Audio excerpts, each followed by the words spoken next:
राम को 14 साल का ही वनवास क्यों हुआ था? 10, 12 या 13 साल का क्यों नहीं?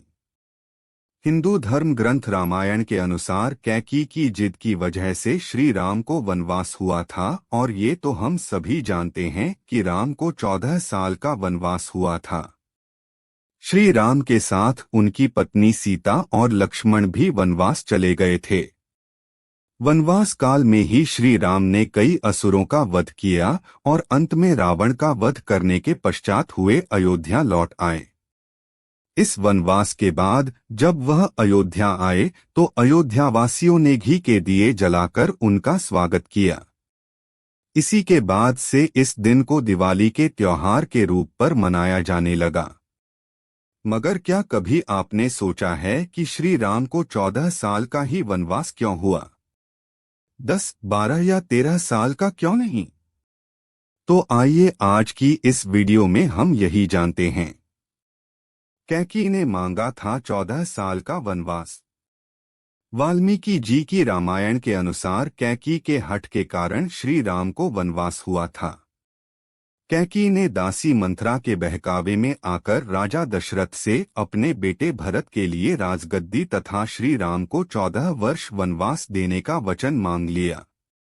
दशरथ ये वचन देते वक्त बेहद दुखी थे, लेकिन वचनबद्ध होने के कारण वह कुछ नहीं कर सके। श्री राम भी इसका विरोध कर सकते थे, लेकिन उन्होंने भी ऐसा नहीं किया। इसीलिए कहा जाता है कि रघुकुल रीत सदा चली आई, प्राण जाए पर वचन न जाए। इसलिए 10 या 12 नहीं मांगे गए थे, 14 साल। कैकेयी ने राम के लिए 10, 12 या 13 नहीं बल्कि 14 साल के वनवास पर भेजा था, क्योंकि वह इससे जुड़े प्रशासनिक नियम जानती थीं। उस समय यह नियम था कि यदि कोई राजा अपनी गद्दी को 14 साल तक छोड़ देता है तो वह राजा बनने का अधिकार खो देता है। इसकी यही वजह रही कि कैकेयी ने श्री राम के लिए पूरे 14 वर्ष का वनवास मांगा। हालांकि कैकेयी के ही बेटे भरत ने उनकी इस मंशा को कामयाब नहीं होने दिया और अयोध्या की गद्दी पर बैठने से इनकार कर दिया। जब श्री राम अपनी पत्नी और लक्ष्मण के साथ वनवास पूरा करके लौटे तो भरत ने उन्हें उनकी राजगद्दी ससम्मान लौटा दी।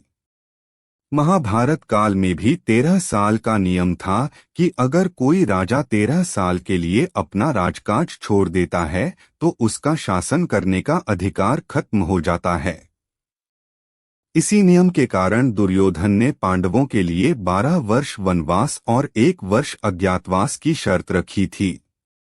धन्यवाद।